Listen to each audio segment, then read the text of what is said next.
Welcome students, मैं मुकेश कुमार फिर से एक बार हाजिर हूँ यूट्यूब के इंजीनियरिंग पॉइंट चैनल पे। तो हमने पहले फिजिक्स स्टार्ट करी थी, इंजीनियरिंग फिजिक्स, तो जिसके कुछ वीडियो मैंने अपलोड करे थे। अब मैं एक बार फिर से आ गया हूँ आपके लिए कुछ और वीडियो लेके। तो आज हम बात करेंगे इंजीनियरिंग फिजिक्स में सबसे पहले इलेक्ट्रोस्टैटिक की। इलेक्ट्रोस्टैटिक जिसको बोलते हैं अपने स्थिर वैद्युत की, ठीक है। इलेक्ट्रोस्टैटिक यानी स्थिर वैद्युत की, ठीक है। ये देखो स्टूडेंट्स, क्या होता है इंजीनियरिंग फिजिक्स का अहम पार्ट होता है इलेक्ट्रोस्टैटिक। सबसे ज्यादा क्वेश्चन इसी पोर्शन से पूछे जाते हैं। तो हम डिस्कस करेंगे कि इलेक्ट्रोस्टैटिक यानी स्थिर वैद्युत की क्या होता है। तो इससे पहले हमें थोड़ा सा इसके पीछे जाके देखना पड़ेगा। तो देखो सबसे पहले मैं इससे पहले बात करता हूँ आपके लिए इलेक्ट्रिक करंट। इलेक्ट्रिक करंट यानी विद्युत धारा। What is a electric current यानी विद्युत धारा क्या होती है। तो जैसा कि हम जानते हैं विद्युत धारा किसे कहते हैं, कोई भी आवेश होता है, यानी आवेश को हम बोलते हैं चार्ज। और ये आवेश क्या होते हैं, दो प्रकार के होते हैं, एक तो होता है पॉजिटिव और दूसरा होता है नेगेटिव। यानी हमारे आवेश दो प्रकार के होते हैं, एक तो होता है प्लस और एक होता है माइनस, ठीक है। तो जो ये आवेश होते हैं ना, इन आवेशों के फ्लो यानी आवेशों का जो प्रवाह होता है ना, उससे जो करंट बनती है उसको क्या बोलते हैं, अपने इलेक्ट्रिक करंट कहते हैं। तो विद्युत धारा की डेफिनेशन क्या हो जाएगी हमारे पास कि आवेशों के प्रवाह की दर विद्युत धारा कहलाती है, ठीक है। और इसका एक फॉर्मूला होता है, विद्युत धारा को हम शो करते हैं आई से। फॉर्मूला होता है आवेश बट्टा समय, यानी चार्ज अपॉन में टाइम, ठीक है। विद्युत धारा को शो कर दिया आई से, आवेश को शो करते हैं क्यू से, समय होता है टी। तो विद्युत धारा का हमारे पास क्या फॉर्मूला हो जाता है, आई बराबर क्यू बट्टा टी, ठीक है। अब देखो, तो ये जो विद्युत धारा होती है इसका एक मात्रक होता है, इसका मात्रक होता है एम्पियर, ठीक है। एक साइंटिस्ट थे जिसका नाम एम्पियर था, उन्होंने विद्युत धारा के बारे में बताया था, तो इसीलिए उनके सम्मान के लिए इसका मात्रक क्या रख दिया गया, एम्पियर, ठीक है। तो यहाँ बात कर रहे थे विद्युत धारा। विद्युत धारा क्या होगी, आवेश जब बहेंगे तो उनसे जो करंट बनती है उसी करंट को हम क्या बोलते हैं, इलेक्ट्रिक करंट बोलते हैं, ठीक है। और ये विद्युत धारा क्या होती है, दो प्रकार से बनती है, ठीक है, जिसको हम क्या करते हैं, दो अलग अलग सब्जेक्ट में डिवाइड करते हैं। तो उनमें से एक सब्जेक्ट होता है आपका इलेक्ट्रोस्टैटिक,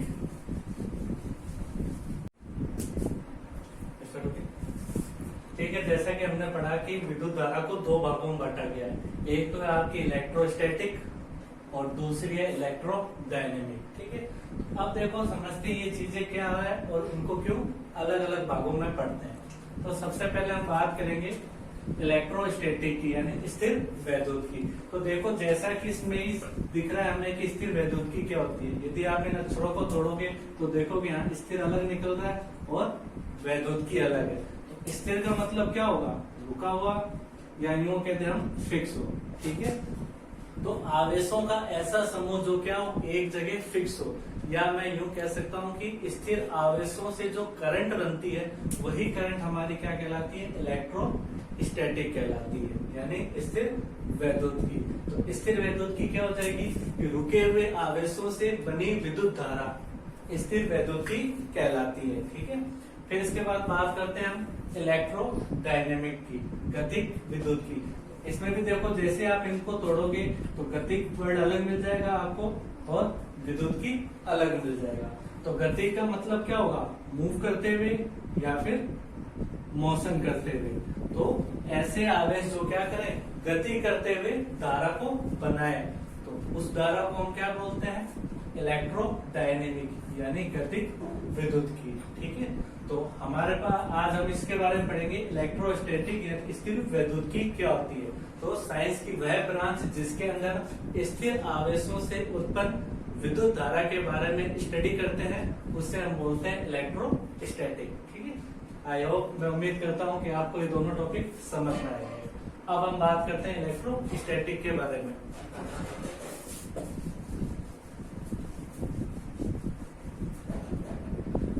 तो जैसा कि मैंने आपको इलेक्ट्रोस्टैटिक के बारे में बता दिया, अब नेक्स्ट पॉइंट पे चलते हैं अपने कूलाम लॉ।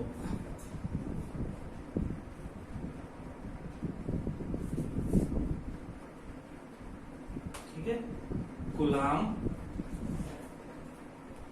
का नियम। ठीक है, एक साइंटिस्ट थे जिसका नाम कूलाम था, उन्होंने क्या करा, आवेशों के बारे में बताया कि क्या अपना आकर्षण होता है या प्रतिकर्षण होता है, तो उस पे एक नियम दिया गया, उसी नियम को कूलाम का नियम से जाना गया। ठीक है, तो इस नियम में देखो क्या था, इन्होंने बताया कि कोई भी दो आवेश हो, अब जैसा कि मैंने आपको बताया आवेश हमारे दो प्रकार के होते हैं, एक तो होता है प्लस आवेश और दूसरा होता है माइनस आवेश। तो इन आवेशों के बीच हमेशा दो तरह के फोर्स काम करते हैं, कौन कौन से, एक तो आपका करेगा आकर्षण बल, जिसको बोलते हैं अपने अट्रैक्शन फोर्स, और दूसरा होता है प्रतिकर्षण बल यानी रीअट्रैक्शन फोर्स। तो कोई भी आवेश होंगे उनके बीच हमेशा दो तरह के फोर्स काम करते हैं, अट्रैक्शन फोर्स और रीअट्रैक्शन फोर्स, यानी आकर्षण बल और प्रतिकर्षण बल। ठीक है, अब देखो ये कैसे वर्क करते हैं, इन्हीं दोनों बलों को कूलाम के नियम से जाना जाता है। कैसे, तो देखो हमारे पास दो आवेश थे, एक हो गया प्लस और एक हो गया माइनस। ठीक है, तो जो प्लस आवेश क्या करेगा, माइनस आवेश को अपनी ओर खींचता है। ठीक है, ये आवेशों की क्या होती है, प्रॉपर्टी होती है कि जब दो अपोजिट आवेश यानी अपोजिट चार्ज जैसे प्लस और माइनस, इन दोनों के बीच हमेशा क्या होता है, अट्रैक्ट होते हैं, यानी एक दूसरे को ये क्या करते हैं, आकर्षित करते हैं। ठीक है, जब भी दो अलग अलग आवेश होंगे, एक प्लस का और एक माइनस का, तो ये दोनों आवेश एक दूसरे को क्या करेंगे, अपनी ओर खींचेंगे यानी अट्रैक्ट करेंगे। उस समय जो फोर्स लगता है वो फोर्स हमारा क्या होता है, आकर्षण बल कहलाता है। ठीक है, अब दो आवेश क्या हो, एक जैसे हो, जैसे मान लो एक प्लस है तो दूसरा भी क्या हो, प्लस हो, या फिर एक माइनस है तो दूसरा भी क्या हो, माइनस हो। यानी कहने का मतलब क्या है कि जब दो आवेश क्या हो, एक ही प्रकृति के हो, एक ही नेचर के हो, तो उनके बीच हमेशा क्या होता है, प्रतिकर्षण होता है, यानी एक दूसरे को क्या करते हैं, दूर भेजने की कोशिश करते हैं। जैसे क्लास में होते हैं ना, जैसे दो होशियार स्टूडेंट्स होते हैं तो उनकी कभी भी आपस में नहीं बनती, वो सोचते हैं कि मैं उससे आगे जाऊं, वो उससे आगे जाऊं। तो यही सिचुएशन क्या होती है, इनके अंदर होती है, क्योंकि दोनों के अंदर क्या होती है, समान मात्रा होती है, समान क्वांटिटी होती है, इसीलिए क्या करते हैं, एक दूसरे को धकेलते हैं, यानी अपोजिट होते हैं। तो इसलिए इनके बीच हमेशा क्या लगेगा, प्रतिकर्षण लगेगा, और उस फोर्स को बोलते हैं अपने प्रतिकर्षण बल। ठीक है, तो ये हो गया आकर्षण और ये हो गया प्रतिकर्षण बल। तो इन्हीं दो बलों को क्या बोलते हैं, कूलाम का नियम। ठीक है, कैसे आगे देखते हैं इसके अंदर।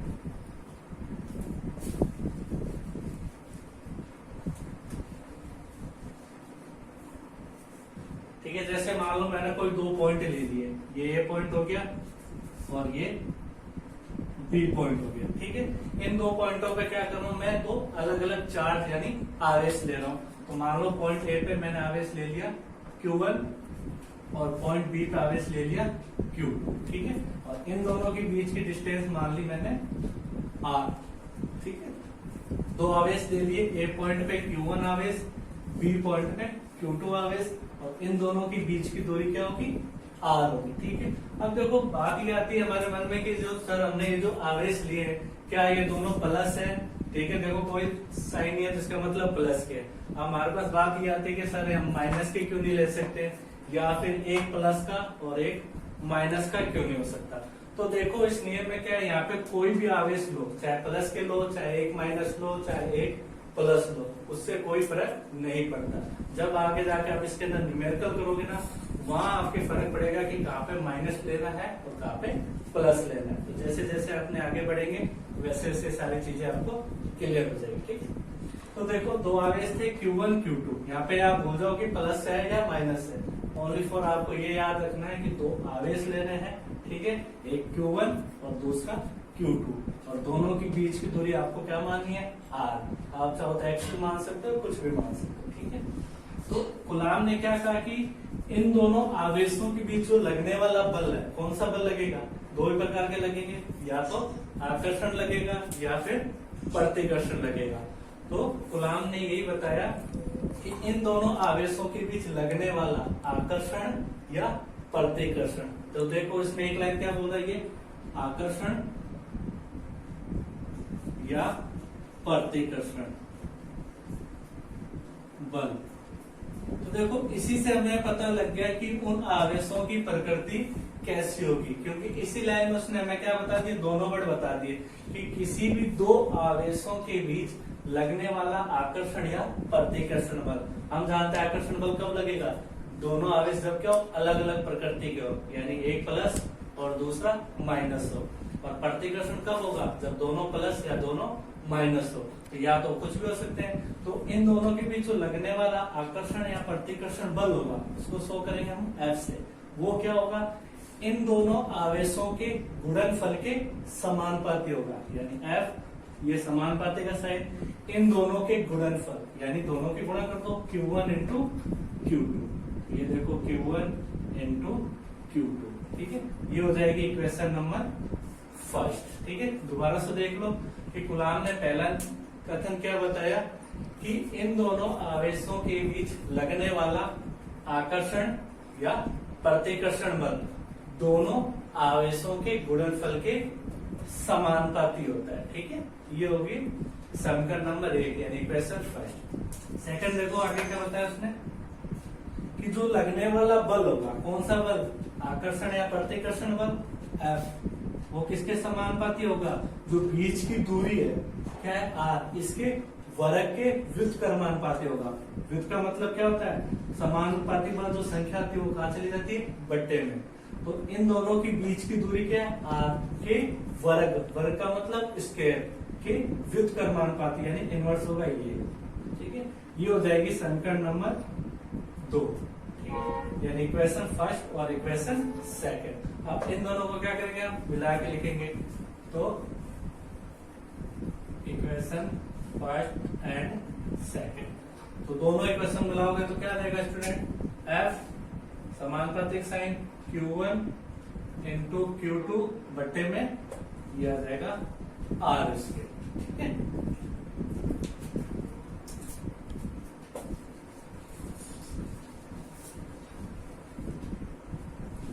अब आगे देखो हमारे पास क्या है, F समानुपाती Q1 Q2 अपॉन में R इसके, ठीक है। अब हम जानते हैं ये क्या समानुपाती का साइन है, तो इसको हटाते हैं तो ये क्या आता है, कांस्टेंट आता है। तो यहाँ पे हमारे पास कांस्टेंट क्या आ जाएगा, K F बराबर, इसको हटाएंगे तो यहाँ जाएगा K, ये सेम का सेम Q1 Q2 अपॉन में R इसके। और इसी फॉर्मूले को क्या कहते हैं, कूलाम का नियम कहते हैं। यानी यहाँ पे जो F है ये कौन सा फोर्स था, कूलाम फोर्स, यानी दो आवेशों के बीच जो बल लगता है, कौन सा, आकर्षण या प्रतिकर्षण बल, उसी बल को क्या कहा जाता है, कूलाम बल कहते हैं, ठीक है। कूलाम बल किसे कहेंगे कि दो आवेशों के बीच जो आकर्षण या प्रतिकर्षण बल लग रहा है वही बल हमारा क्या कहलाता है, कूलाम बल। तो फाइनल हमारे पास क्या फॉर्मूला आता है, F बराबर K Q1 Q2 अपॉन में R स्क्वायर, ठीक है। अब यहाँ पे बात करते हैं जो K कांस्टेंट है वो क्या होता है। तो देखो यहाँ पे K का मान होता है, फिक्स होता है, एक बार फॉर्मूला होता है K बराबर 1 अपॉन में 4 पाई एप्सिलॉन नॉट, ठीक है। इसको बोलते हैं, इस सिंबल को देखो एप्सिलॉन नॉट बोलते हैं, और इसको यहाँ कहा जाता है परमिटिविटी, परमिटिविटी यानी विद्युतशीलता। और विद्युतशीलता का मतलब क्या होता है, किसी भी माध्यम में विद्युत धारा का मान, यानी कितनी तेजी से इसके अंदर फ्लो हो सकती है, वो हमारे क्या कहलाती है, विद्युतशीलता, जिसको बोलते हैं परमिटिविटी, और शो करते हैं एप्सिलॉन नॉट से।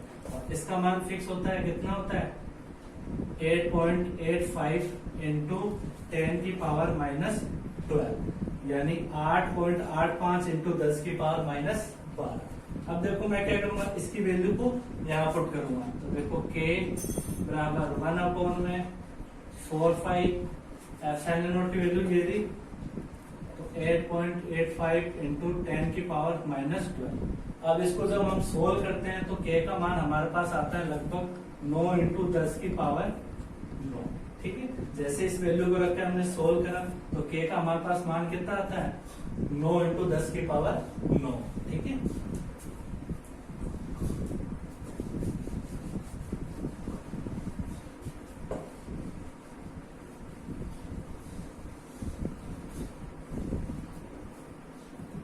अब देखो इस k के मान को हम इस फॉर्मूले रख देंगे, f बराबर k की जगह आ गया 9 × 10⁹ × Q1 × Q2 अपॉन में R इसके। तो ये हमारे पास हो जाता है कूलाम बल का सूत्र, ठीक है।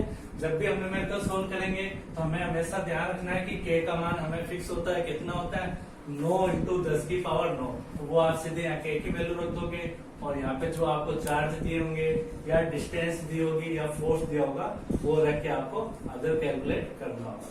f का मान हमारे पास ये आ जाता है। अब देखो इसको यदि हम वेक्टर फॉर्म में लिखे यानी सदिश रूप में, देखो इन वेक्टर फॉर्म,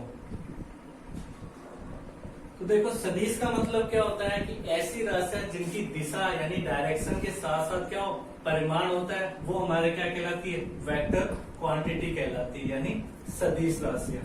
तो यहाँ पे इसको जब सदिश रूप में लिखेंगे तो जो हमारा फोर्स होता है बल हमारे क्या होता है सदिश राशि होती है। तो जो सदिश होगी उस पे इस तरह का क्या होता है एरो का निशान आता है तीर, ठीक है।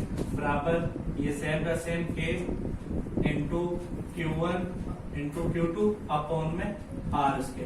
अब देखो ये तो सारे क्या होती है मेन राशि होती है। अब डिस्टेंस की बात करते हैं तो जो दूरी होती है डिस्टेंस ये क्या होती है नॉन वेक्टर होती है यानी अदिश राशि होती है। अदिश राशि किसे कहते हैं जिनकी कोई दिशा नहीं होती यानी परिमाण तो यानी रिजल्ट तो आए उनका लेकिन उनकी कोई भी डायरेक्शन नहीं हो। तो इसको हम सदिश बनाने के लिए क्या करते हैं ऊपर गुणा में इसी को वापस लिख के इसके ऊपर इस तरह का एक सिंबल लगा देते हैं और इस सिंबल को बोलते हैं k। तो जिसको भी सदिश बनाना होता है उसको ऊपर गुणा में वही राशि लिखकर उसके ऊपर इस तरह का सिंबल बना देते हैं जिसे हम बोलते हैं k। अब ये हमारा क्या हो गया वेक्टर फॉर्म में हो गया, ठीक है।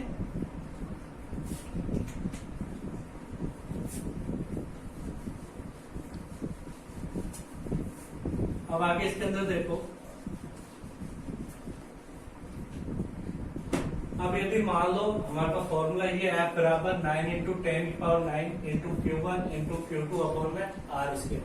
यदि मान लो मेरे पास जो Q1 व Q2 है आवेश, यदि इन दोनों का मान मेरे पास कितना हो 1 कूलाम, ठीक है। देखो C का मतलब होता है कूलाम और कूलाम क्या होती है चार्ज की यूनिट होती है यानी आवेश का मात्रक क्या होता है कूलाम होता है, ठीक है। तो यदि मेरे पास Q1 व Q2 का मान कितना हो 1 कूलाम हो और इन दोनों के बीच की जो डिस्टेंस है क्या है R और R का भी मान कितना हो मेरे पास 1 मीटर हो, ठीक है। अब ये दोनों वैल्यू क्या कर रहा हूँ इस फॉर्मूले में पुट कर रहा हूँ, तो पुट द वैल्यू तो क्या आ जाएगा हमारे पास f का f a का मान हम जानते हैं ये रहा 9 × 10⁹ Q1 और Q2 का मान कितना 1 है यानी 1 × 1 आ गया 4। R का मान कितना 1 का स्क्वायर। तो फाइनल हमारे पास कितना आ गया f बराबर 9 × 10⁹ ये रहेगा। और फोर्स है कोई भी फोर्स और फोर्स की यूनिट क्या होती है न्यूटन। तो इससे हमें क्या पता लगता है यदि कोई भी दो आवेश हो और उनका मान कितना हो 1 कूलाम हो और उनकी बीच की दूरी कितनी हो 1 मीटर हो तो उनके बीच जो लगने वाला कूलाम बल होता है उसका मान कितना होता है 9 × 10⁹ न्यूटन, ठीक है। ये आपका एक ऑब्जेक्टिव क्वेश्चन भी बनता है जिससे आपको सीधे पूछ सकता है कि कूलाम बल का मान कितना होता है यदि दोनों आवेश और दूरी का मान कितना हो 1 हो। तो आपको सीधा सा आंसर देना कितना होता है f बराबर 9 × 10⁹ न्यूटन, ठीक है। तो ये था हमारा कूलाम का नियम जिसमें मैंने आपको सारी चीजें बताई। आई होप उम्मीद करता हूँ मैं आपको ये टॉपिक समझ में आया होगा, ठीक है। तो नेक्स्ट वीडियो में मैं मिलूंगा आपको नेक्स्ट टॉपिक के साथ। जब तक